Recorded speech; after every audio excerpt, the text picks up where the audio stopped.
Just a follow-up on Iran and human rights. Iran just executed a man for his involvement in the anti-government protests. Other detainees also face the possibility of the death penalty related to the protest. Can you speak more specifically on those instances? So we denounce these draconian sentences in the strongest terms. These sentences are meant to intimidate people and suppress dissent, and so they will not work. And Iranian's leadership continues its violent crackdown as they do that on peaceful protesters. They should know that the world is watching. I just talked about a letter that was signed by our allies, really calling that out, continuing to do that. So the United States is committing to supporting the Iranian people and imposing cost on those responsible for the brutal crackdown. Just today, again, we announced the sanctions to hold Iran accountable for human rights abuses.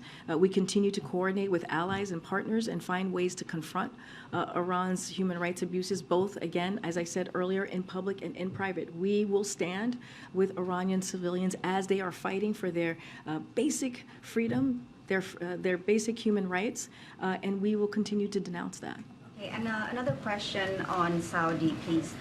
Does President Biden plan to follow through with his statement that there will be consequences on Saudi Arabia following their oil production cuts, or is the understanding now that gas prices have stabilized, so perhaps it's not as urgent for those consequences to happen? And just more broadly speaking, does the growing ties between Saudi and China, does that play a role in the administration's reassessment of relations with Saudis that were promised to us? So there's a couple of things there, kind of laid out a couple of items that I'll touch on. So look, the gas prices that we're seeing currently that are going down is because of the work that this president has done. It's because he took historic action to tap into the Strategic Petroleum Reserve. And because of those actions, we're seeing prices go down. So I want to be very, very clear on that. So as far as the relationship, the review that you're asking me about, we are assessing relations with Saudi Arabia methodically and strategically, as we have done over the last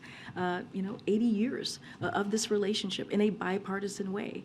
And we're going to do this in line with what's in our interest, and we will judge the way forward based on their actions, as well as our ongoing consultations with partners and allies, and also the new Congress that is going to be before us very soon, and the Saudis as well.